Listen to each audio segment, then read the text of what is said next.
آل سيدنا محمد كما صليت على إبراهيم وعلى آل إبراهيم في العالمين إنك حميد مجيد. قال الله تبارك وتعالى في كلامه المجيد: أعوذ بالله من الشيطان الرجيم بسم الله الرحمن الرحيم. وإذا ضربتم في الأرض فليس عليكم جناح أن تقصروا من الصلاة إن خفتم أن يفتنكم الذين كفروا إن الكافرين كانوا لكم عدوا مبينا. قال المؤلف والمفسر رحمه الله تعالى: أدام النفع بعلومه وعلومكم في الدارين آمين. إلى أن قال: يقول تعالى: وإذا ضربتم في الأرض أي سافرتم في البلاد. كما قال تعالى: علم أن سيكون منكم مرضى وآخرون يضربون في الأرض يبتغون من فضل الله. الآية. وقوله تبارك وتعالى: فليس عليكم جناح أن تقصروا من الصلاة أي تخففوا فيها إما من كميتها بأن تجعل الرباعية ثنائية كما فهمه الجمهور من هذه الآية، واستدلوا بها على قصر الصلاة في السفر على اختلافهم في ذلك. فمن قال لا بد أن يكون سفر طاعة من جهاد أو حج أو عمرة أو طلب علم أو زيارة أو غير ذلك، كما هو مروي عن ابن عمر وعطاء ويحيى عن مالك في رواية أنه نحوه لظاهر قوله تعالى: إن خفتم أن يفتنكم الذين كفروا.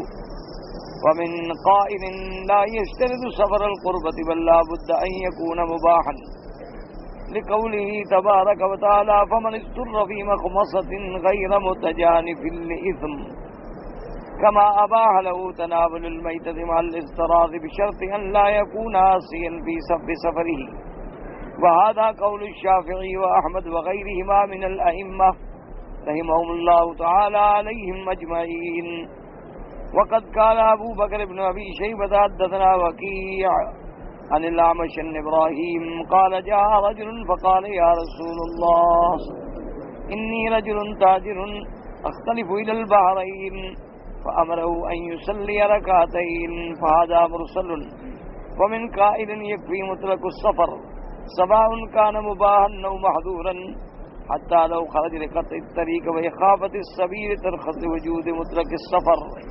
وهذا قول أبي حنيفة والثوري وداود لعموم الآية، وخالفهم الجمهور رحمهم اللہ تعالی علیہم اجمعین. اب ان آیات مبارکہ میں اللہ تبارک و تعالی نے ارشاد فرمایا: وَإِذَا ضَرَبْتُمْ فِي الْأَرْضِ، کہ جب تم سفر پہ نکلو. تو یہ قرآن مقدس میں لفظ یہ نہیں آیا کہ سافرتم، یعنی یہ عجیب محاورہ ہے جو کہ کلام رب تبارک و تعالی ہے، اور اللہ کے کلام سے تو کوئی دنیا میں کلام فصیح ہو نہیں سکتا اور نہ کوئی دنیا کا کلام اس کا مقابلہ کر سکتا. تو اس لیے ضرب علی الارض جو ہے یعنی ورنہ مانا تو ہے زمین پہ مرنا، لیکن مراد اس سے ہے سفر پہ نکلنا.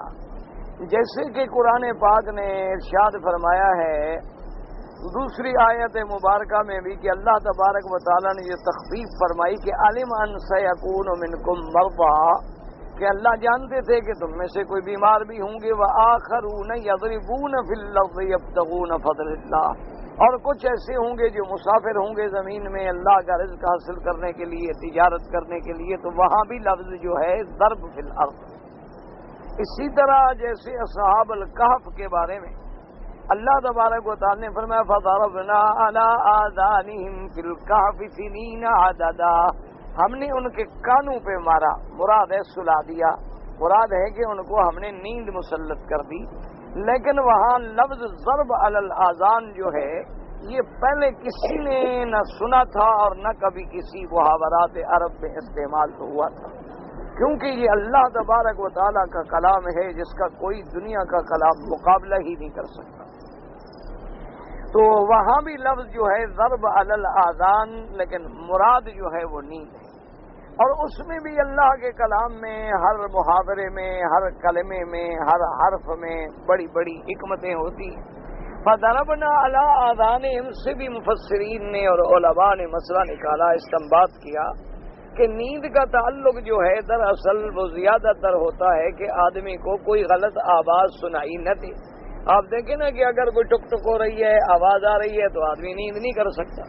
اور اسی طرح جب آدمی نیند میں ہو تو سب سے پہلے اسے جب جگایا جائے، گھنٹی دیں گے، دروازے کو ماریں گے، تو پہلے اس کی آواز جائے گی کانوں میں۔ جب آواز جائے گی تو پھر دماغ حکم کرے گا کہ دیکھو کیا ہے، پھر آنکھیں کھولے گا، پھر دیکھے گا، پھر غور کرے گا۔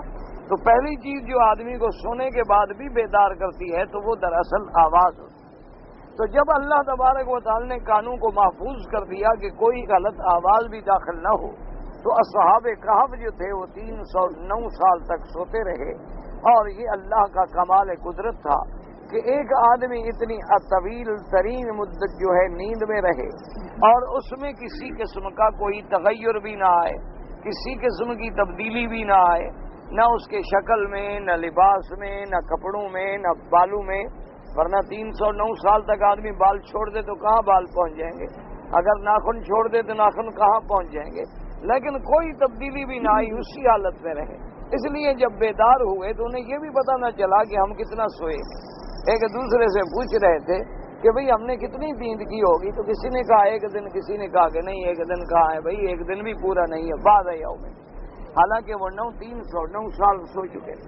تو اس لیے یہاں بھی مراد ہے ضرب فی الارض، جو آدمی جب چلتا ہے تو زمین پہ تو مارتا ہے، یا پاؤں مارے گا، یا سواری پہ بیٹھے گا، یا کوئی چیز ہوگی، لیکن مراد اس سے سفر کرنا ہے کہ جب تم سفر پہ نکلو، سافر تم فی البلاد، تو اب اللہ تبارک و تعالیٰ نے اپنے بندوں پہ رعایت فرما دی کہ تم نماز جو ہے اس کو قصر کر دو۔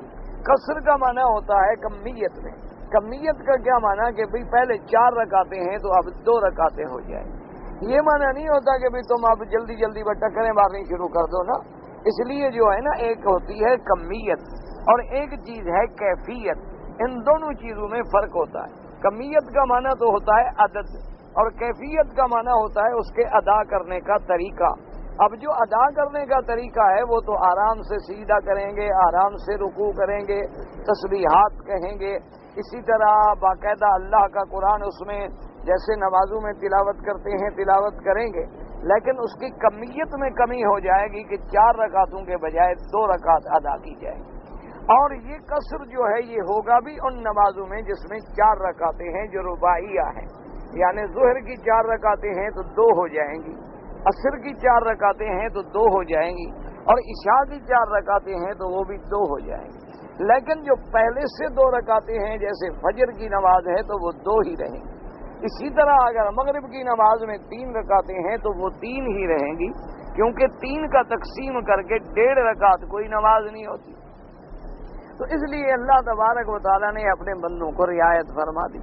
اچھا، ویسے بھی اللہ کی شان ہے کہ فجر کی تو کمیت میں ویسے بھی 2 رکعتیں تھیں، اور مغرب میں ویسے بھی عام طور پہ جو حکم ہے وہ ہے کہ بھی آدمی چھوٹی صورتیں تلاوت کرے، تو اس لیے اس میں تو ویسے بھی چھوٹی صورتیں ہوتی ہیں اور رکعتیں بھی 3 تھیں 4 کے بجائے۔ تو اللہ تبارک و تعالیٰ کی ہر چیز میں حکمت ہے۔ اور بعض علماء نے، بعض صحابہ رضوان اللہ علیہم اجمعین نے فرمایا کہ دراصل جب اللہ نے پہلے فرض فرمایا تھا تو 2 رکعتیں فرض ہوئی، کہ ہر نماز جو ہے وہ 2 رکعتیں پڑھی جاتی تھی۔ اس کے بعد پھر اللہ تبارک و تعالیٰ نے ظہر کو 4، عصر کو 4 اور عشاء کو 4 فرما دیا۔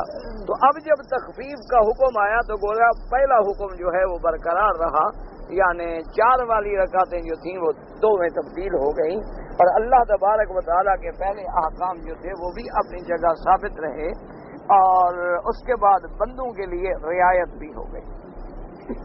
اب اس کے اندر ایک اور مسئلہ ہے کہ بھئی کہ سفر میں یہ روایت ہے۔ ایک تو یاد رکھیں کہ بعض آدمی ایسے ہوتے ہیں جن کی پوری زندگی سفر میں گزر جاتی ہے۔ آپ نے دیکھا ہے کہ بہت ہمارے ڈرائیور بھائی جو ہوتے ہیں ان کی اب ڈیوٹی ہے گاڑی چلانا۔ اب مثلاً وہ ریاض سے مکہ یا مکے سے ریاض چل رہا ہے اور روزانہ کا اس کا کام ہے۔ اسی طرح کوئی دمام، دہران یا مکہ مکرمہ، مدینہ منورہ، یا اور کسی مقام پر، لیکن روز کی ڈیوٹی ہے، آیا پھیرا ڈالا، دوسرا بھرایا اور چل پڑا، تو وہ جب تک ہی سفر میں ہے اس کے ساتھ یہ رعایت رہے، جب تک وہ سفر میں ہے، چاہے روزانہ ہی وہ سفر میں کیوں نہ ہو۔ اسی طریقے سے بہت سارے لوگ ہیں جو ہر وقت ہوائی جہاز پہ جن کی ڈیوٹی ہے، وہ بھی ہر وقت سفر پہ ہوتے ہیں، کسی ملک میں آئے 10 گھنٹے 12 گھنٹے ریسٹ کی اور اس کے بعد پھر فلائٹ لے کے اڑ گئے، تو وہ بھی ہمیشہ مسافر تصور ہوں۔ یعنی یہ نہیں ہے کہ اگر کوئی ہمیشہ کا مسافر ہو تو وہ پوری پڑھے، نہیں، مسافر ہے اس کے لیے رعایت موجود ہے اور وہ اس رعایت سے پورا فائدہ اٹھا سکتا ہے۔ اللہ تبارک و تعالیٰ اپنے بندوں پہ مہربان ہیں، اپنے بندوں پہ رحم فرمانے والے ہیں، اور وہ اپنے بندوں کو کسی ایسی تکلیف میں نہیں ڈالتے جو ان کے لیے طاقت سے باہر ہو۔ لا یکلف اللہ نفسا الا وسعها، اللہ پاک کسی بندے کو ایسی تکلیف نہیں دیتے جو کر ہی نہ سکے، تو اس لیے اللہ پاک نے کتنی رعایتیں فرما دی۔ اب دیکھو نا جی، آدمی مریض ہے، پانی نقصان پہنچاتا ہے تو تیمم کر لے۔ اچھا، اگر سفر میں ہے اور پانی میسر ہی نہیں ہے تو تیمم کر کے نمازیں ادا کر لے۔ خدا نہ کرے کوئی چوٹ لگ گئی، پانی ڈالنا خطرناک ہے، مسا کر لے۔ اللہ تبارک و تعالی نے اس کے لیے کتنی رعایت عطا فرمائی۔ اسی طرح بعض مریض ہیں بیچارے جو کھڑے نہیں ہو سکتے تو بیٹھ کے نماز پڑھ لیں۔ بعض ایسے ہوتے ہیں بیچارے جو سجدہ نہیں کر سکتے، یعنی بہت سارے لوگ جو آنکھوں کا آپریشن کرواتے ہیں تو اب ڈاکٹر کہتا ہے کہ بھی تم سجدہ نہیں کر سکتے ہو، تو ان کے لیے بھی حکم ہے بس تھوڑا سا اشارہ کر لیں، اللہ تبارک و تعالیٰ قبول فرما لیں۔ تو اللہ تبارک و تعالیٰ نے اپنے بندوں پہ بڑی مہربانی کی، چونکہ وہ ارحم الراحمین ہیں، وہ اکرم الاکرمین ہیں، وہ اپنے بندوں پہ عنایت فرماتے ہیں اور اپنے بندوں کو کسی تکلیف میں مبتلا نہیں کرتے۔ یہ تو صرف اللہ نے اپنے لیے ایک امتحان رکھا ہے کہ میرا بندہ میرے راستے پہ میرا فرما بردار ہے کہ نہیں۔ جب وہ فرما بردار ہے تو پھر اس کے لیے بڑی بڑی رعایات بھی موجود ہیں۔ اب دیکھیں، رمضان المبارک کا روزہ فرض ہے جو کسی حالت میں بھی آدمی سے نہیں چھوٹ سکتا، لیکن اگر آدمی مسافر ہے تو سفر میں اس کو روزہ نہ رکھنے کی اجازت۔ اسی طرح آدمی بیمار ہے، روزے میں تکلیف ہے تو روزہ نہ رکھنے کی اجازت ہے، جب ٹھیک ہو جائے تو قضا کر لے۔ اللہ تبارک و تعالیٰ نے اس کے لیے قضا رکھی۔ اسی طرح بھی عورت ہے، وہ حیض کی حالت میں ہے، ناپاک بھی ہے اور اخراج خون کی وجہ سے کمزوری بھی ہوتی ہے، اللہ نے اس کو بھی معافی کر دی کہ تم نماز بھی نہیں پڑھ سکتی اس حالت میں اور روزہ بھی نہیں رکھ سکتی۔ اچھا، اب دیکھیں 8 دن اگر حیض ہو تو نمازیں 40 بن جاتی تھی، تو نمازوں کا قضا کرنا بڑا مشکل تھا، تو اللہ نے نمازوں کی قضا تو معاف کر دی، لیکن روزے تو سال میں ایک دفعہ آتے ہیں، یعنی اس کے ذمے زیادہ سے زیادہ 8 روزے ہی لگیں گے، تو روزے کی تو قضا ذمے لگا دی، لیکن نماز کی قضا جو تھی وہ حائضہ عورت پہ معاف فرما دی۔ تو اس لیے اللہ تبارک و تعالیٰ کے دین جو ہے وہ یسر ہے، یرید اللہ بکم الیسر۔ اللہ تبارک و تعالیٰ اپنے بندوں کے لیے آسانی چاہتے ہیں، ہر چیز میں اللہ تبارک و تعالیٰ نے آسانی رکھی۔ اب دوسری بات یہ ہے کہ سفر جو ہے وہ سفر خیر کا ہو اور شر کا نہ ہو۔ کیا معنی؟ سفر حج کے لیے ہے، سفر عمرے کے لیے ہے، سفر تعلیم کے لیے ہے، سفر تجارت کے لیے ہے، سفر کسی مریض کی عیادت کے لیے ہے، تو اس سفر میں اس کو قصر کرنے کی اجازت ہے۔ لیکن اگر اس کا سفر جو ہے وہ خیر کے لیے نہیں ہے، مثلا وہ چوری کرنے کے لیے جا رہا ہے، تو حالانکہ سفر تو کر رہا ہے لیکن اس کا سفر خیر کے لیے نہیں، تو امام شافعی رحمۃ اللہ علیہ اور امام احمد رحمۃ اللہ علیہ فرماتے ہیں کہ اگر سفر خیر ہے پھر تو اس کو رخصت ہے کہ وہ 4 کے بجائے 2 رکعت پڑھے، لیکن اگر اس کا سفر ہی خیر نہیں ہے، یعنی چوری کے لیے جا رہا ہے، ڈاکے کے لیے جا رہا ہے، اللہ معاف کرے کسی کو قتل کرنے کے لیے جا رہا ہے، وہ فرماتے ہیں اب اس کو سفر کی اجازت نہیں ہے۔ کم از کم سفر جو ہے نیکی کا نہ ہو تو کم سے کم مباح تو ہو، ایسا سفر تو نہ ہو جو حرام ہے۔ اب چوری کے لیے تو جانا ہی حرام ہے، ڈاکے کے لیے تو جانا ہی حرام ہے، تو وہ اجازت نہیں دیتے۔ لیکن امام ابو حنیفہ رحمۃ اللہ علیہ اور اس کے بعد ابی داؤد رحمہ اللہ تعالی وہ فرماتے ہیں کہ بھی اللہ نے قرآن میں پابندی نہیں لگائی۔ اللہ نے قرآن میں فرمایا اذا ضربتم فی الارض، کہ جب تم سفر کرو، تو قرآن نے تو پابند نہیں کیا کہ سفر کیسا ہو، سفر خیر والا ہو یا سفر شر والا ہو، تو چونکہ عموم آیت اسی طرح ہے تو سفر میں رعایت ملے گی، لیکن وہ جو جرم کرے گا اس کا گناہ اس پر علیحدہ ہوگا۔ وہ جو رعایت ملنا ہے وہ علیحدہ بات ہے، اور جرم کرنا جو ہے وہ علیحدہ بات۔ تو بہرحال بعض ائمہ کرام نے رحمت اللہ علیہم اجمعین نے یہ شرط لگائی ہے کہ بھئی اگر سفر معصیت کا ہے تو پھر قصر نہیں کر سکتا، اور اگر سفر خیر کا ہے تو پھر وہ قصر کر سکتا ہے۔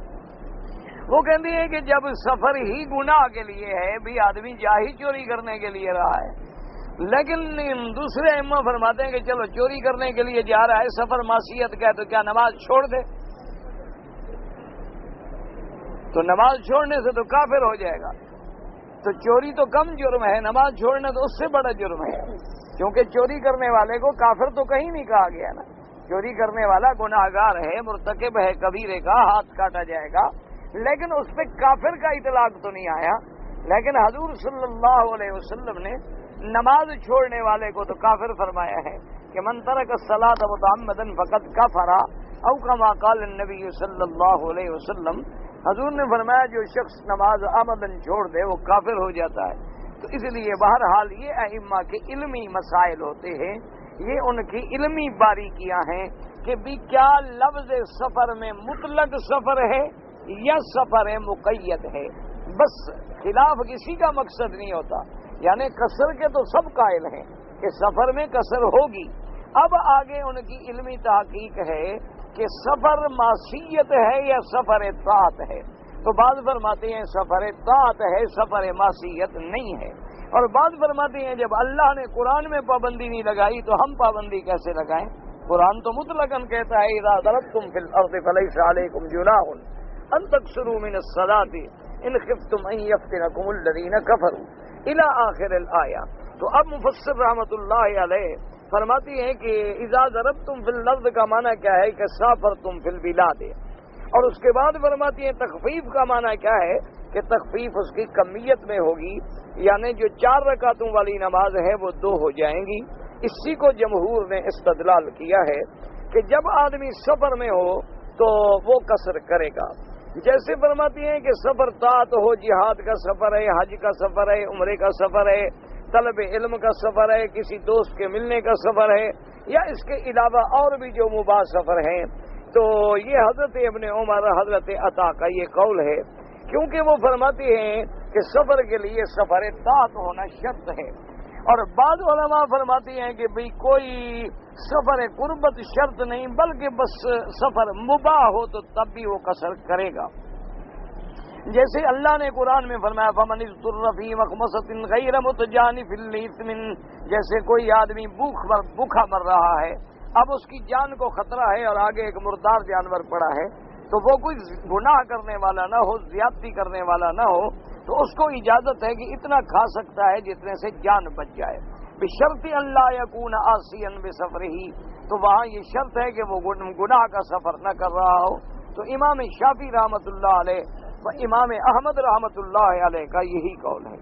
اور اس کے بعد فرماتی ہیں کہ ایک آدمی حضور کی خدمت میں آیا، جاء رجل فقال یا رسول اللہ صلی اللہ علیہ وسلم، ایک آدمی حضور کی خدمت میں آیا اور اس نے کہا یا رسول اللہ انی رجل تاجر، میں تاجر آدمی ہوں اور میں بحرین آتا جاتا رہتا ہوں، تو میرے لیے کیا حکم ہے؟ فأمرہ ان یصلی رکعتین، حضور نے حکم دیا کہ تم 2 رکعتیں نماز پڑھا کرو، 4 کے بجائے 2 رکعتیں پڑھ سکو، لیکن یہ روایت جو ہے مرسل ہے۔ اچھا، بعض علماء فرماتے ہیں کہ نہیں، مطلقاً سفر جو ہے اس میں قصر ہو سکتی ہے، چاہے وہ سفر مباح ہو یا وہ سفر معذور ہو، حتیٰ کہ کسی غلط کام کے لیے بھی نکلا ہو، اور اس کے لیے وہ کہتے ہیں وجہ کیا ہے کہ لفظ ہے مطلق سفر کا۔ تو امام ابی حنیفہ اور اسی طرح امام ثوری اور امام داؤد رحمت اللہ علیہم اجمعین لعموم الآیت، آیت کے عموم اور آیت کے ظاہر کو لیتے ہوئے ان کا قول مبارک جو ہے وہ یہی ہے۔ بہرحال میں نے عرض کر دیا کہ قصر میں کوئی جھگڑا نہیں۔ اب سفر کے معاملے میں دونوں ائمہ کے بارے میں علمی اختلاف ہے، اور اللہ تبارک و تعالیٰ ان پہ اپنی کروڑوں رحمتیں فرمائے، کیوں یہ ان کی ایک فہم ہے کہ بھئی کیا لفظ سفر سے مراد مطلق ہے یا مقید ہے۔ تو یہ علمی مسائل ہوتے ہیں، اس لیے کسی بھی امام کے بارے میں سوء ظن رکھنا یا بد زنی اختیار کرنا جو ہے وہ بہت بڑا گناہ ہے۔ تمام ائمہ، اب دیکھیں حافظ ابن کثیر جس کی تفسیر اور خود بڑے مفسر ہیں اور خود بڑے محدث ہیں اور خود بڑے مؤرخ بھی ہیں، یعنی جنہوں نے تاریخ میں کتابیں لکھی، تفسیر میں کتابیں لکھی، حدیث میں کتابیں لکھی، اور پھر حافظ ابن کثیر رحمۃ اللہ علیہ ان لوگوں میں ہے کہ جس کی تفسیر کو اللہ نے ایسا درجہ قبولیت کا بخشا ہے کہ ساری دنیا میں کہیں جائیں آپ کو تفسیر ابن کثیر ملے گی، چاہے وہ مدرسہ حنفیوں کا ہو، چاہے شافیوں کا ہو، چاہے حنبلیوں کا ہو، چاہے مالکیوں کا، یعنی ایسا مقبول آدمی۔ لیکن جب کوئی مسئلہ آئے گا تو حوالہ ائمہ کا دے گا کہ بھئی امام شافی یوں فرماتے ہیں اور امام احمد یوں فرماتے ہیں، امام ابو حنیفہ یوں فرماتے ہیں، امام مالک رحمۃ اللہ علیہم اجمعین یوں فرماتے ہیں۔ تو جب اتنے بڑے بڑے علماء بھی ائمہ کے اقوال کے محتاج ہیں تو ہماری آپ کی حیثیت کیا ہے؟ ہمارا تو ہمیں تو ابھی تک ابتدائی مسائل بھی معلوم نہیں۔ تو جب اتنے بڑے بڑے ائمہ جو خود علم کے جبال ہیں، پہاڑ ہیں، لیکن وہ بھی مجبور ہیں کہ حوالہ ضرور دیں گے، فقہی مسئلہ آئے گا تو ائمہ اربعہ کا حوالہ دیں گے، اسی طرح اگر قرات کا مسئلہ آئے گا تو ائمہ قراء کا حوالہ دیں گے، اسی طرح اگر حدیث کا معاملہ آئے گا تو ائمہ محدثین کا حوالہ دیں گے، کیونکہ یہی اسی طرح علم آیا ہے اور اسی طرح ہی علم حاصل ہوتا ہے۔ اس لیے تمام ائمہ کے بارے میں کبھی بھی دل میں برائی کا تصور بھی نہ کیا کریں۔ اللہ تبارک و تعالیٰ ان سب کی محنتوں کو قبول فرمائے۔ انہوں نے اپنی زندگیاں اسی میں نثر کر دیں، انہوں نے اپنی زندگیاں اسی میں وقف کر دیں کہ اللہ کے قرآن کو اور حدیث رسول کو زیادہ سے زیادہ کھول کے سمجھانے کی کوشش کریں تاکہ لوگوں تک جو ہے دین پہنچ جائے اور لوگوں کو پتہ چلے کہ قرآن پاک کا فہم کیا ہوتا ہے اور حدیث مبارک کا فہم کیا ہوتا ہے۔ وَأَمَّا قَوْلُهُ تَبَارَكَ وَتَعَالَىٰ إِنْ خِفْتُمْ أَنْ يَفْتِنَكُمُ الَّذِينَ كَفَرُوا فَقَدْ يَكُونُ هَٰذَا خَرْجَ مَخْرَجَ الْغَالِبِ حَالَ نُزُولِ هَٰذِهِ الْآيَةِ۔ اللہ نے فرمایا چونکہ تمہیں اگر ڈر ہو کہ تمہیں کافر جو ہیں وہ مبتلا کریں گے فتنے میں، یعنی تم پہ حملہ کریں گے، تمہیں نقصان پہنچائیں، یہ بھی شرط علی سبیل یعنی بطور غالب ہے، کیونکہ اس زمانے میں ہجرت کا جو سفر تھا تو اس میں ڈر تھا کہ کافر پہنچ کے نقصان نہ پہنچائیں، ورنہ اب اگر سفر میں ڈر نہ بھی ہو تب بھی قصر ہوگی، یعنی سفر تو ہے لیکن خوف کوئی نہیں، تب بھی ہم نماز قصر پڑھیں گے، اور اگر سفر ہے اور خوف ہے تو پھر واضح بات ہے اس میں تو ویسے ہی بہرحال دو پڑی جائیں گی۔ تو ان خفتم ان یفتنکم الذین کفروا تو فرمایا خرج مخرج الغالب، کیونکہ یہ بطور غالب احوال کے اللہ پاک نے ذکر فرمایا کہ اس زمانے میں حالات یہ تھے کہ جو ہجرت کرتے تھے ان کو کافروں سے بھی خوف تھا اور خطرہ لاحق تھا۔ فإن فی مبدأ الاسلام بعد الہجرت کان غالب اسفارہم مخوفا، کہ ہجرت کرنے کے بعد صحابہ کے اکثر اسفار جو ہیں وہ خوف والے ہوتے تھے، دشمنوں کا ڈر ہوتا تھا۔ بل ما كانوا ينهزون الا الى غزو نام فی سریۃ خاصۃ، بلکہ صحابہ تو کوشش یہ کرتے تھے کہ وہ نکلتے بھی نہیں تھے مدینہ منورہ سے، ہاں حضور پاک نے کوئی سریہ بھیجا یا حضور پاک سرکار دو عالم صلی اللہ علیہ وسلم نے خود کسی جنگ پہ تیاری کی پھر نکلتے تھے، ورنہ تو خطرہ تھا ہر طرف سے ہر وقت دشمنوں کے حملے کا۔ وسائر الاعیان حرب للاسلام والی، اور ہر وقت اسلام والوں کے لیے گویا جنگ تھی۔ فالمنطوق اذا خرج مخرج الغالب اول حادثۃ فلا مفہوم له۔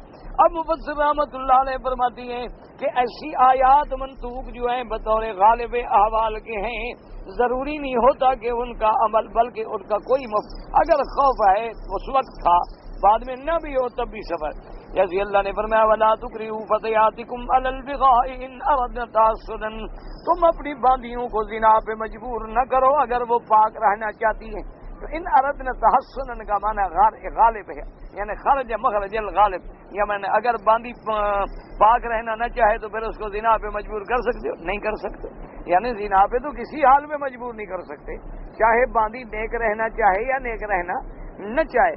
لیکن یہ آیت کیوں آئی کہ اس وقت وہ جبر کرتے تھے باندیوں پہ کہ جاؤ زنا کرو، کمائی لا کے ہمیں دو، تو اللہ نے فرمایا وہ بیچاری گناہ سے بچنا چاہتی ہے اور تم جبر کر رہے ہو۔ اس کا معنی یہ نہیں کہ جو بچنا چاہے اس کو تو جبر نہ کرو اور جو نہ بچنا چاہے تو کوئی حرج نہیں نہ۔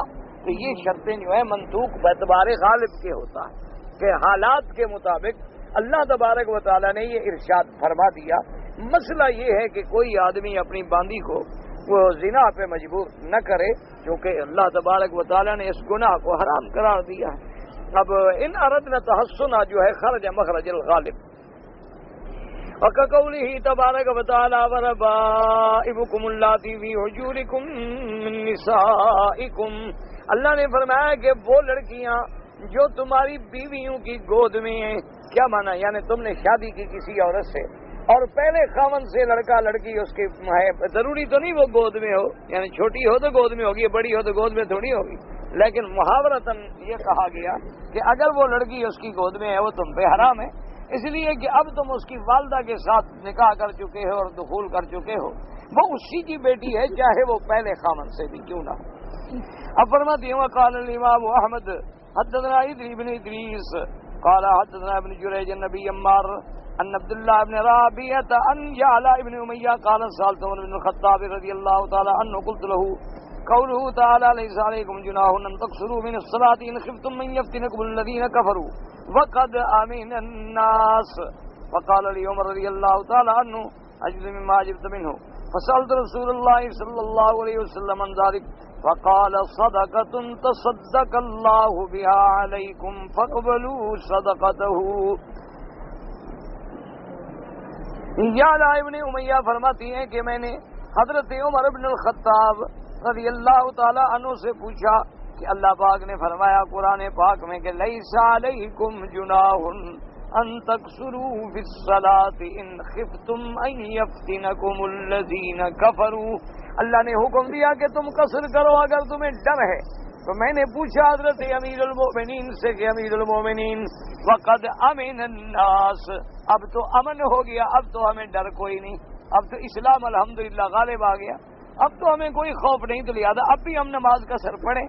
تو حضرت عمر رضی اللہ تعالیٰ عنہ نے فرمایا کہ یا لا ابن امیہ جیسے تمہیں تعجب ہوا مجھے بھی اس آیت پہ تعجب ہوا تھا، میں نے بھی حضور پاک سے سرکار دو عالم صلی اللہ علیہ وسلم سے یہی سوال پوچھا تھا کہ یا رسول اللہ صلی اللہ علیہ وسلم اگر ڈر ہو خوف ہو کافروں کا دشمنوں کا تو پھر قصر کریں، اب تو خوف کوئی نہیں، اللہ نے اسلام کو غالب کر دیا۔ حضور پاک نے فرمایا عمر یہ اللہ کا اللہ کی طرف سے صدقہ ہے، اللہ کی طرف سے رعایت ہے، اللہ کی طرف سے خیرات ہے اپنے بندوں کو، صدقۃ تصدق اللہ بہا، اللہ پاک نے اپنے بندوں پہ خیرات کی رعایت کی ہے تو اس رعایت کو قبول کرو، چاہے اب ڈر ہو یا نہ ہو۔ سفر ہے تو سفر میں نماز جو ہے وہ 2 رکعت پڑھی جائے گی، لیکن یاد رکھو اگر اکیلے ہو یا امام بھی مسافر ہے، لیکن اگر تم مسافر ہو جیسے عمرے پہ آئے ہیں لوگ امام کے پیچھے نماز پڑھیں گے، امام مقیم ہے تو وہ نماز پوری پڑھیں گے کیونکہ وہ امام کے تابع ہیں۔ شرط یہ ہے کہ اگر اس کو علیحدہ نماز پڑھنی پڑے گی تو پھر قصر کرے گا، یا اگر وہ ایسے ہیں 10-12 آدمی تھے وہ سب مسافر ہیں امام بھی مسافر ہے تو پھر بھی وہ 2-2 پڑھیں گے، لیکن اگر ایسی جگہ پہنچ گئے کہ جہاں امام آگے مقیم کھڑا ہے تو پھر امام 4 پڑھے گا تو ہم بھی 4 پڑھیں گے، ہم امام کے تابع ہیں، امام سے ہم اختلاف نہیں کر سکتے کہ امام تو 4 رکعتیں پڑھائے اور ہم مسافر 2 رکعتوں میں سلام پھیر کے نکل جائیں، یہ نہیں ہو۔ اچھا اسی طرح کبھی یہ بھی ہوتا ہے کہ امام ہے مسافر اور پیچھے نماز پڑھنے والے جو ہیں وہ مقیم ہیں، کبھی ایسا بھی ہو جاتا ہے کیونکہ مثلا مسافر ہے لیکن وہ عالم ہے، آ گیا لوگوں نے اس کو آگے کر دیا ابھی نماز پڑھا دیں، اور پیچھے نماز پڑھنے والے سارے مقیم ہیں، تو ابھی امام تو پڑھے گا 2 رکعتیں لیکن مقیم جو ہے وہ کھڑے ہو کے اپنی 2 رکعتیں پوری کریں، جیسے کہ میرے آقا سرکار دو عالم صلی اللہ علیہ وسلم جب مکہ میں تشریف لے آئے اور آپ نے مکے میں نماز پڑھائی تو اب مکے والے لوگ بھی تو نماز میں حضور کے پیچھے تھے، تو حضور نے فرما دیا اتموا صلاتکم فإنا قوم سفر، کہ اے مکے والو تم اپنی نماز پوری کر لو ہم تو مسافر ہیں۔ تو حضور صلی اللہ علیہ وسلم نے خود 2 پڑھی اور جو مقیم تھے انہوں نے اپنی 4 پڑھ لی۔ اگر امام مقیم ہے تو ہم امام کے تابع ہیں، اگر امام مسافر ہے تو امام تو 4 پڑھا ہی نہیں سکتا نا، امام تو لازم 2 پڑھائے گا، تو امام 2 پہ سلام پھیرے گا تو ہم پیچھے کھڑے ہو کے اپنی 2 رکعتیں جو ہے وہ پوری کر لیں گے تاکہ ہماری جو ہے وہ 4 پوری ہو جائیں۔ اور اس کے بعد فرماتے ہیں کہ یہ اللہ تبارک و تعالی نے اپنے بندوں پہ روایت بھاگتا رواہ مسلم والسنن من حدیث ابن جریج عبد الرحمن بن عبداللہ بن عمار بھی وقال الترمذي رحمه الله تعالى هذا حديث حسن صحيح. وقال علي بن المديني هذا حديث صحيح حديث عمر ولا يحفظ الا من هذا الوجه ورجال معروفون. وقال ابو بكر نبي شيبة حدثنا ابو نعيم قال حدثنا مالك بن مغول نبي حمزة الحذاء قال سألت ابن عمر رضي الله تعالى عن صلاة السفر فقال ركعتان فقلت أين قوله إن خفتم أن يفتنكم الذين كفروا ونحن آمنون فقال سنة رسول الله صلی اللہ علیہ وسلم. اب جناب فرماتی ہیں ابھی حضرت الحذاء کہ میں نے بھی حضرت ابن عمر سے پوچھا رضی اللہ تعالیٰ عنہما سے کہ سفر کے اندر نماز کی خفتم جب تم کو ڈر ہو. اب تو ڈر کوئی نہیں, اب تو ہم امن کی حالت میں سفر کر رہے ہیں. انہوں نے فرمایا نا سنت رسولکم صلی اللہ علیہ وسلم. انہوں نے کہا تمہارے پاک پیغمبر کا طریقہ اسی طرح ہے کہ چاہے خوف والا سفر ہے یا امن والا سفر ہے, حضور پاک نے ہمیشہ 2 رکعتیں پڑھی ہیں. تو جب حضور نے 2 رکعتیں پڑھی ہیں تو سب سے زیادہ قرآن کے سمجھنے والے جو ہیں وہ میرے آقا محمد الرسول اللہ ہیں صلی اللہ علیہ وعلا آلہ وصحبہ وسلم تسلیما کثیرا کثیرا. وقال ابن مردوی حدثنا عبداللہ بن محمد بن عیسیٰ قال حدثنا علی بن محمد بن سعید قال حدثنا بن جاب قال حدثنا شریک قیس بن وهب بن ابي الوداق قال سألت ابن عمر رضی اللہ تعالی عنہما عن ركعتين في السفر فقال هي رخصة نزلت من السماء فإن شئتم فردوها. فرماتے ہیں کہ ہم نے حضرت عبداللہ ابن عمر سے رضی اللہ تعالیٰ عنہما سے پوچھا کہ سفر کے اندر جو 2 رکعتیں کا پڑھنے کا حکم ہے کیا اب وہ باقی ہے کہ وہ خوف کے زمانے میں تھا؟ انہوں نے فرمایا کہ نہیں, یہ اللہ نے آسمانوں سے بندوں پہ رعایت کی ہے. ہاں اگر تمہیں غصہ ہے تو واپس کر دو, نہیں پڑھنا چاہتے ہو تو, ورنہ یہ ہے کہ یہ اللہ نے رعایت کی ہے. چاہے اب سفر میں خوف ہے یا خوف نہیں ہے, ہمیں 2 رکعتیں پڑھنی ہوں گی. اور باقی انشاءاللہ ممکن ہے مفسر بھی ذکر فرمائیں گے کہ فرض جو ہیں وہ تو 2 ہو جائیں گے, باقی سنتیں نفل سب معاف ہیں. لیکن اگر کوئی پڑھنا چاہے تو پھر وہ پوری پڑھے گا, سنتیں آدھی نہیں ہوں گی, سنتیں پوری کی پوری پڑھنی ہوں گی. لیکن اگر کوئی نہ پڑھے تو اس کے لیے معاف ہے. جب اللہ نے رعایت فرما دی ہے تو آدمی رعایت سے فائدہ اٹھائے. آدمی کو اس رعایت سے فائدہ اٹھانا چاہیے کیونکہ انسان تو کمزور ہے, انسان تو ضعیف ہے. لیکن جب اللہ اپنے ضعیف بندوں کے ساتھ بھلائی فرمائے تو مہربانی فرمائے. آپ کو یہ نہ کہ نہیں جی میں تو ضرور 4 ہی پڑھوں گا, جی نہیں, اللہ کا حکم ہے.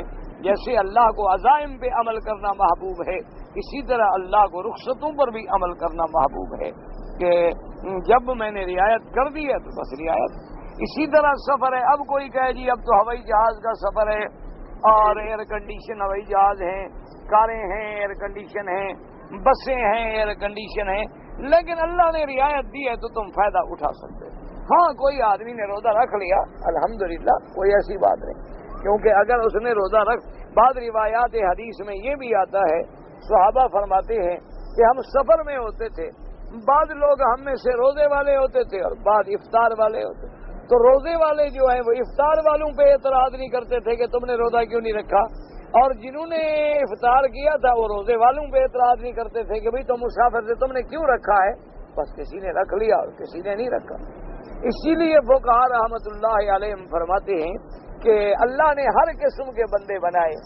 بعض بندے مضبوط ہیں, سفر میں بھی پرواہ نہیں کرتے. آپ نے دیکھا نہیں ماشاءاللہ ایمان والے لوگ پہاڑ پہ توڑنے کی مزدوری بھی کرتے ہیں اور روزے بھی رکھتے ہیں. این گرمیوں میں کھڑے ہیں پہاڑ توڑ رہے ہیں لیکن روزہ نہیں چھوڑتے. اور بعض ایسی ہیں کہ وہ ایئر کنڈیشن سے 1 منٹ بھی باہر نہیں نکلتے. تو اس لیے حالات ہوتے ہیں.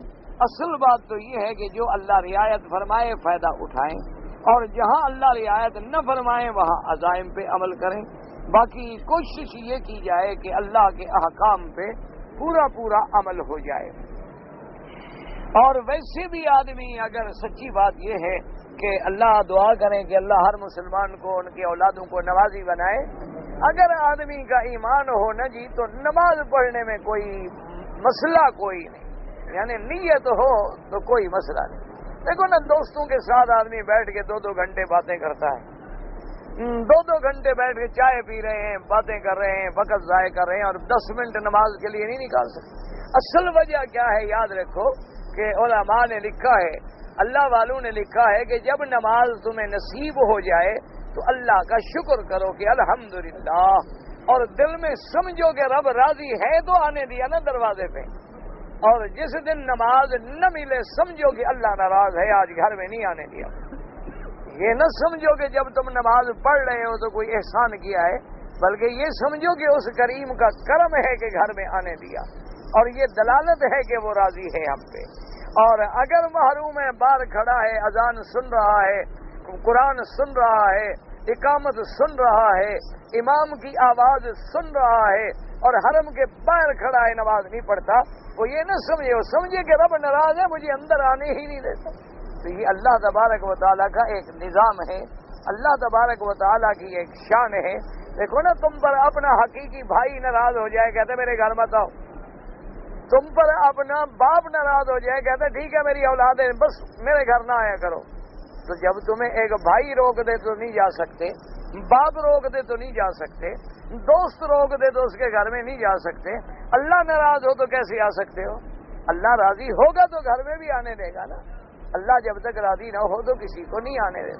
جیسے لوگوں نے ایک حکایت لکھی ہے، اللہ عالم صحیح ہے یا ایسے بنائی ہوئی ہے، خدا بہتر جانتا ہے، کہ ایک زمیندار جا رہا تھا گھوڑے پہ، اور نوکر آگے دوڑ رہے تھے غریب، تو نماز کا وقت آیا تو نوکر نے کہا کہ حضرت مسجد ہے اور نماز کھڑی ہے، میں نماز پڑھ لوں۔ نے کہا اچھا اچھا جاؤ جلدی کرو پڑھ لو۔ نوکر نماز پڑھنے گیا، نماز سے فارغ ہوا، سنتیں یا دیر ہو گئی تھوڑی، تو وہ اسی گھوڑی پہ قریب آیا، کہنے لگا بھائی نکلو مسجد سے، کیا بلا ہے تمہیں، پکڑے ہوئے ہے کسی نے، اتنی دیر ہو گئی باہر نہیں نکلتے۔ تو وہ بیچارہ کھڑا ہوا، اس نے کہا حضرت جو چیز آپ کو اندر نہیں آنے دیتی وہی مجھے باہر نہیں آنے دیتی، تمہیں جو چیز اپنے گھر کے اندر نہیں آنے دیتی وہی طاقت مجھے باہر نہیں آنے دیتی، اب تمہاری مرضی ہے۔ تو اس لیے جب اللہ اپنا گھر نصیب کر دے، اللہ طواف نصیب کر دے، اللہ عمرہ نصیب کر دے، اللہ نماز نصیب کر دے، تو شکر کیا کرو کہ الحمدللہ ثم الحمدللہ۔ اسی لیے دیکھیں نا کہ ہر نماز کہاں سے شروع ہوتی ہے؟ پہلے اللہ اکبر، اور اس کے بعد اس کی پاکی، اور اس کے بعد سبحانک اللہم و بحمدک، اس کے بعد کیا پڑھیں؟ الحمدللہ رب العالمین۔ تو اس لیے، اور رکوع میں کیا کہیں گے؟ سبحان ربی العظیم۔ سجود میں کیا کہیں گے؟ سبحان ربی الاعلی۔ تو اس لیے کہ ہر چیز میں، نماز میں آنا، مسجد کی حاضری، کعبۃ اللہ کی حاضری، مدینہ منورہ کی حاضری، یہ سب اس کا کرم ہے۔ باقی دعا یہ کرو کہ پھر اللہ ان چیزوں کو ہمیں سمجھنے کی بھی توفیق دے۔ یہ نہ ہو کہ وہ تو راضی ہو کہ ہمیں آنے دے اور ہم اسی طرح اپنی نافرمانیوں پہ ڈٹے رہیں۔ ہمارے اندر بھی تو پھر تبدیلی آنی چاہیے کہ بھئی اگر اللہ راضی ہو گیا ہے، مجھے اندر آنے دیا، تو اب میں بھی ذرا اپنے اعمال کو بدلنے کی کوشش کروں۔ اور اس کے بعد فرماتی ہیں کہ اللہ کی رخصت ہے جو اللہ نے آسمانوں سے تمہارے لیے اتاری ہے۔ وقال ابو بکر نبی شیبہ قال حدثنا یزید بن ہارون قال حدثنا ابن عون بن سیرین ابن عباس رضی اللہ تعالی عنہما قال صلینا مع رسول اللہ صلی اللہ علیہ وسلم بین مکہ والمدینہ ونحن آمنون لا نخاف بینہما رکعتین۔ حضرت ابن عباس رضی اللہ تعالی عنہما سے روایت ہے، وہ فرماتی ہیں کہ ہم نے مکہ اور مدینہ منورہ کے درمیان سفر کے موقع پہ حضور کے ساتھ 2 رکعتیں پڑھی ہیں، حالانکہ کوئی خوف بھی نہیں تھا، کوئی ڈر بھی نہیں تھا، بالکل امن کا سفر تھا، لیکن پھر بھی حضور پاک صلی اللہ علیہ وسلم نے 2 رکعتیں پڑھی ہیں۔ وہاں کا رواہ النسائی عن محمد بن عبد اللہ عن خالد الحزان عبد اللہ بن عون به قال ابو عمر بن عبد البر وہاں کا رواہ ایوب و ہشام یزید بن ابراہیم التستری عن محمد بن سیرین عن ابن عباس رضی اللہ تعالی عنہما عن النبی صلی اللہ علیہ وسلم سے قلت وهكذا رواه الترمذي والنسائي جميعا عن قتيبة بن شيبة بن منصور عن زادان عن محمد بن سيرين عن ابن عباس رضي الله تعالى عنهما أن النبي صلى الله عليه وسلم خرج من المدينة إلى مكة لا يخاف إلا رب العالمين فصلى ركعتين ثم قال الترمذي صحيح۔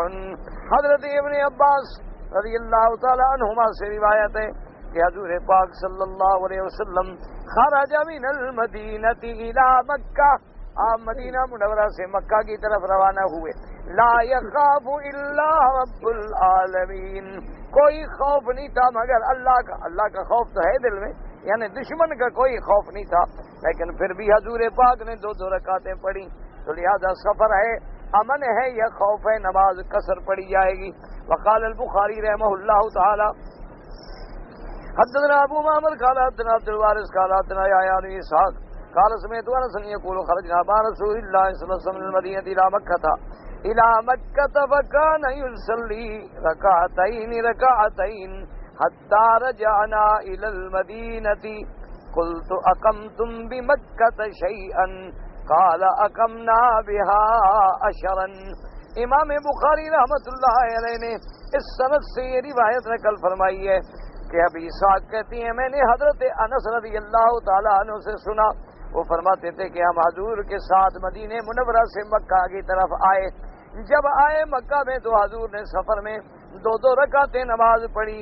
حتی رجعنا الی المدینہ، یعنی مدینہ منورہ سے چلے، راستے میں بھی مکے میں بھی واپسی پر بھی آپ نے 2 رکعتیں پڑھی. صحابی کہتے ہیں میں نے پوچھا کہ تم مکے میں کچھ رہے بھی تھے، کچھ دن مکے میں رہے؟ انہوں نے کہا ہاں تقریباً 10 دن رہے تھے. 10 دن رہے لیکن پھر بھی حضور پاک نے قصر نماز پڑھی. وہاں قضا اخرجہ بقیۃ الجماعت من طرق یحییٰ بن اسحاق الحضرمی به وقد قال الامام احمد حدثنا وکیع قال حدثنا سفیان بن اسحاق حازم بن الخزاعی قال صلیت مع النبی صلی اللہ علیہ وسلم الظہر والعصر بمنى اکثر ما كان الناس. آپ نے رکعتیں فرماتی ہیں کہ ظہر عصر کی نمازیں جو ہیں میں نے حضور کے ساتھ مینا میں پڑھی، لیکن امن تھا، کوئی خوف بھی نہیں تھا. آپ نے 2 رکعتیں پڑھائیں. ورواہ الجماعۃ سوا ابن ماجہ من طرق عن ابن ابی اسحاق عن ابی فلفظ البخاری حدثنا ابن قال شعبہ قال انبانا ابو اسحاق سمعت حارثة بن وهب قال صلى بنا رسول الله آمن ما كان بمنن ركعتين. حضور پاک نے مینا میں 2 رکعتیں نماز پڑھائی، کوئی خوف بھی نہیں، کوئی ڈر بھی نہیں تھا، امن. حدثنا مسدد قال حدثنا يحيى قال حدثنا عبد الله قال اخبرنا في عبد الله بن عمر قال صليت مع رسول الله صلى الله عليه وسلم ركعتين وابي بكر وعمر وعثمان صدرا من امارته ثم اتمها. کہتی ہیں میں نے حضور کے ساتھ 2 رکعتیں حضرت ابی بکر، حضرت عمر، حضرت عثمان ان کی ابتداء خلافت میں یعنی مینا میں سب نے 2 رکعتیں پڑھی، لیکن حضرت عثمان نے جب آپ کی خلافت کا آخری زمانہ تھا تو پھر مینا عرفات میں 4 پڑھی. اس کی وجہ یہ تھی، وہ فرماتے تھے کہ اب میں نے مکے میں گھر بنا لیا ہے، اس وجہ سے پھر آپ پوری پڑھتے تھے. وقد رواه مسلم نبی بھی آیا سید القطان بھی وقال البخاری حدثنا قتيبة قال حدثنا عبد الواحد النامش قال حدثنا ابراہیم سمعت عبد الرحمن بن زید يقول صلى بنا عثمان بن عفان رضی اللہ تعالی عنہ بمنن 4 رکعات کہ حضرت عثمان رضی اللہ تعالی عنہ نے مینا میں ہمیں نماز پڑھائی تو آپ نے 4 رکعتیں پڑھی.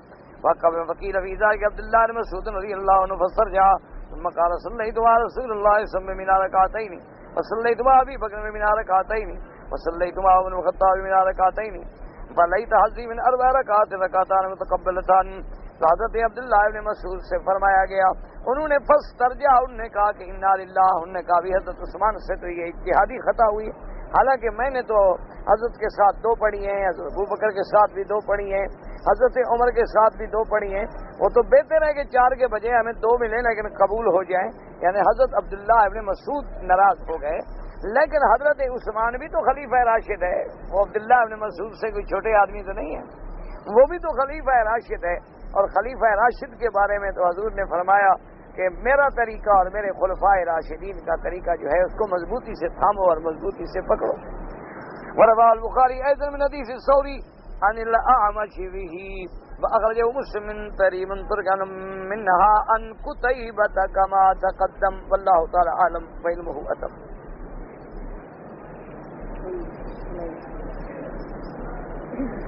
چھوٹا گناہ کر لینے سے اگر بڑے گناہ سے بچ جائے، ہر مسئلے میں یہ حکم نہیں ہوتا.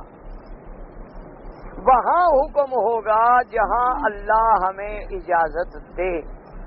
جیسے کہ اللہ نے قرآن میں فرما دیا کہ مردار کا کھانا حرام ہے، لیکن فمن اضطر غیر متجانف لإثم، اگر کوئی آدمی باغی نہیں، ظالم نہیں، ڈاکو نہیں، کوئی گناہ کرنے والا نہیں، سفر معصیت کا نہیں، مرنے پہ آ گیا تو جان بچانے کے لیے کھا لینا حلال ہے، اتنی قدر جتنے میں جان بچ جائے. تو حالانکہ مردار کھانا بھی تو گناہ تھا، لیکن مر جانا جو ہے وہ بہت بڑا گناہ تھا. یہاں تو اجازت مل گئی، لیکن جہاں اللہ نے اجازت نہیں دی وہاں ہم خود چھوٹا بڑا گناہ نہیں بنائیں گے کہ جی میں چونکہ بھوک مر رہا ہوں تو چوری کر لوں. چلو بھائی بھوک مرنے سے تو چوری کرنا کم گناہ ہے، تو یہ بات نہیں ہے، کیونکہ حالات ہیں بھوکے مر رہے ہو، زکات لو، صدقات لو. غریبوں کے آدمی اس کو حق ہے زکات و صدقات لینے کا. مسلمانوں کو حق ہے کہ تمہارا کوئی ہمسایہ بھوکا نہ مرے، اس کو کھانا پہنچاؤ. تو لہذا جہاں اجازت ہے وہاں ہی ہمیں قدم بڑھانے کا حق ہے، جہاں اجازت نہیں ہے وہاں ہم خود نہیں فیصلہ کریں گے.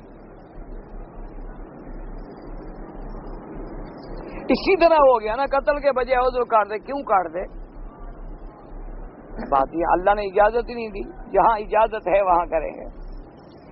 اچھا اسی طرح استمنا بالید ہے، تو سب اللہ تبارک و تعالیٰ نے منع فرمایا کہ قیامت والے دن جو لوگ اپنے ہاتھوں سے شہوت نکالتے ہیں ان کے ہاتھ جو ہیں حاملہ ہوں گے، تاکہ پوری دنیا کو پتہ لگے کہ یہ وہ بدبخت ہے.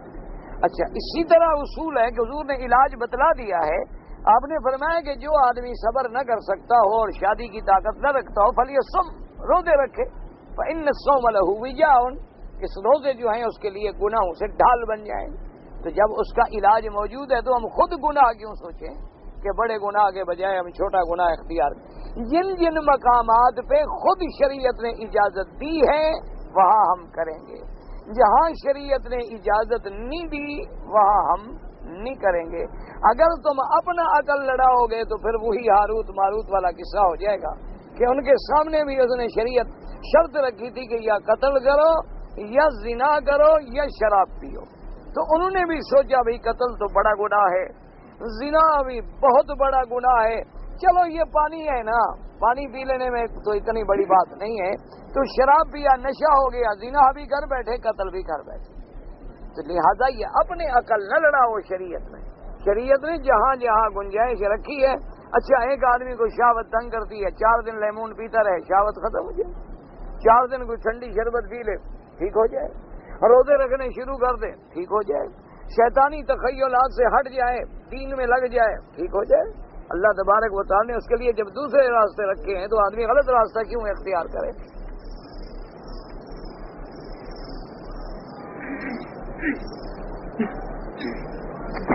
ایک بے دین لڑکے کا دیندار لڑکی کے ساتھ نکاح ہو گیا، نکاح تو ہو گیا کیا ہے، بے دین ہے چاہے دیندار ہے. وہ تو ہے کہ بے دین سے نہیں کرنا چاہیے، لیکن یہ تو نہیں کہ ہوگا بھی نہیں. نکاح تو ہو گیا، حمل ہو گیا اسی کا ہے، طلاق دے دی حمل کے دوران دے دے، لیکن جب نطفہ اسی کا ہے تو وہ لڑکا اسی کا ٹھہرے. لڑکا توحید اور رسالت نہ جانتا تو نکاح کیوں کیا آپ نے؟ جب نکاح کیا تھا اب بعد میں سارے مسئلے آپ کو آ گئے کہ وہ دین نہیں جانتا تھا، اور جب دین ہی نہیں جانتا تو نکاح میں کیوں آیا؟ وہ قاضی کے خطبے میں کیوں آیا؟ ایجاب قبول کیوں کیا اس نے؟ وہ تو پھر لڑکی کو ویسے لے کے پھرتا رہتا.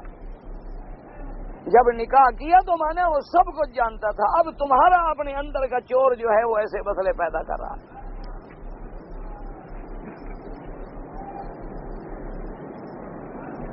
عمرہ جب ہم کریں گے تو طواف کرتے ہوئے پہلے 3 چکروں میں کندھا بھی ننگا کریں گے اور رمل بھی کریں گے، بس اس کے بعد نہیں. یاجوج ماجوج جو ہے وہ کب آئیں گے مجھے تو ملے نہیں، جب ملیں گے میں پوچھ لوں گا، تو آپ کو ملے تو آپ مجھے ڈیٹ بتا دیجئے گا. جب قرآن نے نہیں بتائی، حضور نے نہیں بتائی، ہم کہاں سے بتائیں بھائی؟ قیامت سے پہلے آئیں گے، کب آئیں گے اللہ عالم، اللہ تبارک و تعالیٰ جانتے ہیں. حضور صلی اللہ علیہ وسلم نے فرمایا کہ علامات قیامت میں ہے خروج الدابہ، صفا سے ایک جانور نکلے گا. اسی طرح فرمایا خروج یاجوج و ماجوج، یاجوج ماجوج کی قوم جو ہے وہ دیوار کو توڑ کے وہ بھی نکلے گی. وَهُم مِّن كُلِّ حَدَبٍ يَنْسِلُونَ, اور وہ ایسی بلا قوم ہوگی کہ دریاؤں پہ گزریں گے تو دریا پی جائیں گے, یعنی دریا خشک ہو جائیں گے, اتنی قوم ہوگی. اور حضور نے فرمایا کہ دجال بھی نکلے گا. حضور نے فرمایا عیسیٰ ابن مریم بھی اتریں گے, وہ دجال کو قتل کریں گے. اس کے بعد جو ہے اپنا صلیب کی شوکت کو توڑ دیں گے, اسلام عدل پھیل جائے گا. لیکن کب ہوگا ڈیٹ نہیں بتائی. تو جب اللہ کے نبی نے تاریخ نہیں بتائی تو میں کیسے بتا سکتا ہوں؟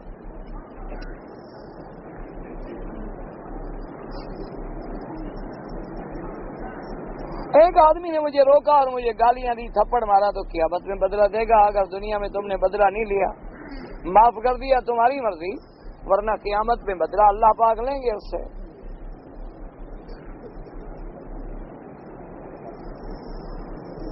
ایک آدمی شرابی ہے لیکن لوگوں کو حج بھی کرواتا ہے, عمرہ بھی کرواتا ہے. تو حج عمرے والے دعا کریں کہ اللہ اس کو شراب کی لعنت سے چھڑائے. وہ اس کا گناہ ہے. جو اچھا کام ہے وہ اچھا کام ہے, جو برا کام ہے وہ برا کام.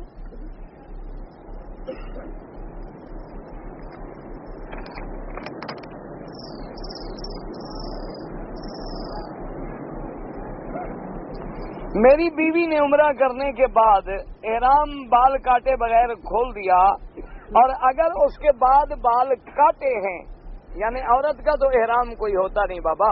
عورت جو کپڑے پہنے ہوئے ہیں وہی احرام ہے. یہ جو کپڑا باندھ دیتی ہیں بھی چلو بال شال کھلے نہیں, ورنہ کوئی ضروری نہیں, وہی دوپٹہ ہی کافی ہے جو اس نے پہلے پہنا ہوا ہے. اگر رومال کھولنے سے کچھ بھی نہیں ہو جاتا, لیکن بال کاٹے تھے تو پھر تو ٹھیک ہے. بالکل بال نہیں کاٹے تو اب بال بھی کاٹے اور ایک بکری دم بھی ادا کرے. میرا بھائی جو ہے وہ فوت ہو گیا, اس کا ہم بھائی کا بھی عمرہ کر سکتے ہیں, باپ کا بھی کر سکتے ہیں.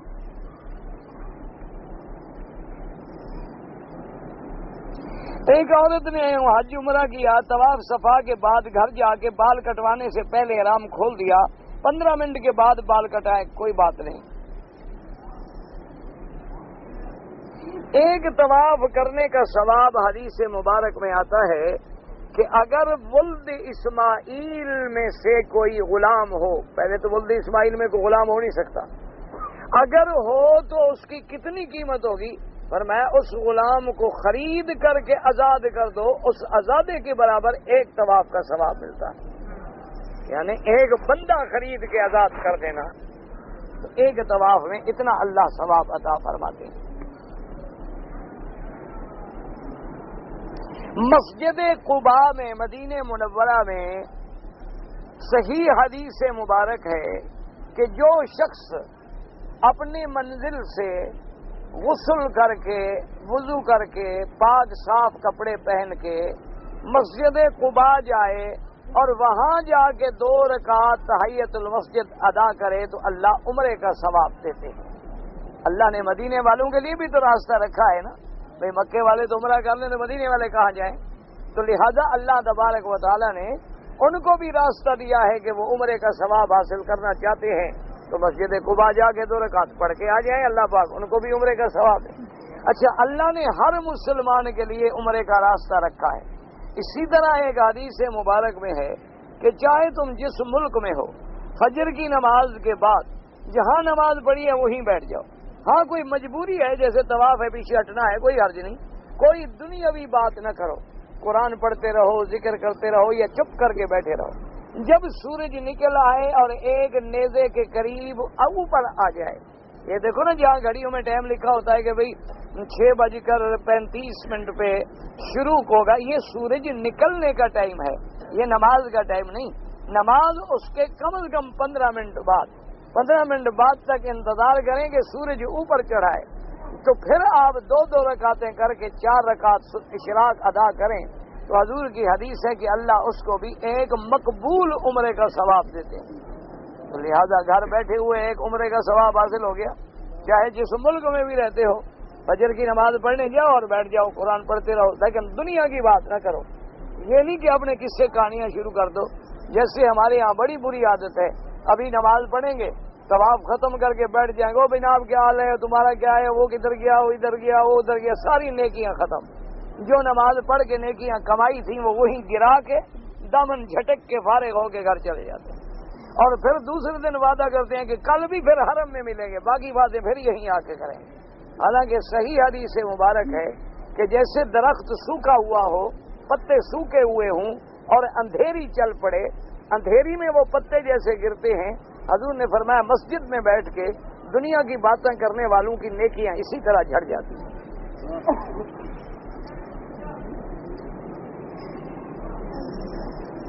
جو لوگ عمرے کے لیے آئے ہیں ان کو طواف وداع کرنا ہے، بالکل کرنا ہے۔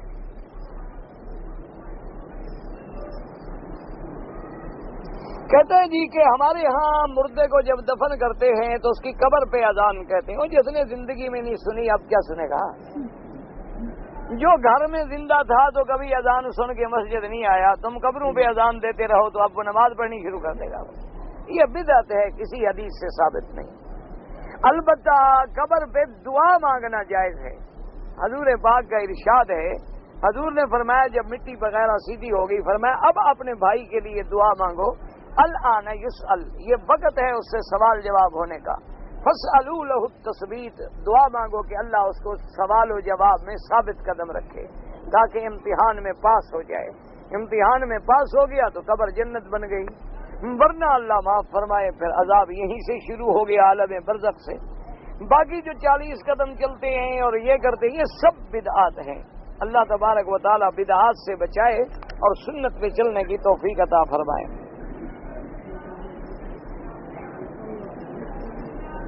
اگر تیسری رکعت میں سجدے سے فارغ ہو کر سیدھا کھڑا نہ ہو کر امام بیٹھتے ہی مقتدی نے لقمہ دیا، لقمہ سن کر فوراً کچھ پڑھنے تاخیر کے بغیر کھڑا ہو گیا، یعنی امام کو کھڑا ہونا تھا، امام بیٹھنے لگا، انہوں نے کہا اللہ اکبر، تو امام کھڑا، کوئی سجدہ نہیں، کچھ نہیں، ٹھیک ہے۔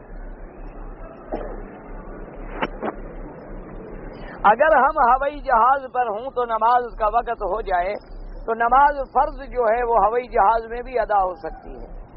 یہ اختلاف تھا پہلے ائمہ میں کہ نماز زمین پہ ہوتی ہے، لیکن ہر چیز جو اوپر اڑ رہی ہے اس کے نیچے بھی تو زمین ہے، اس لیے ائمہ کی تحقیق یہ ہے کہ نماز جہاز میں ہو جاتی ہے، لہذا جب نماز کا وقت ہو جائے تو نماز ضرور پڑھ لیا کریں، ورنہ آدمی غفلت کرتا ہے اور نمازیں رہ جاتی ہیں۔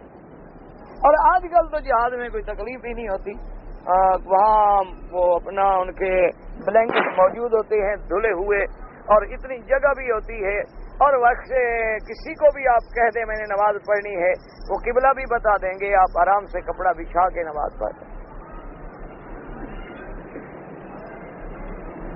یہ مسئلہ میراث کا لکھ کر باقاعدہ وضاحت کے ساتھ۔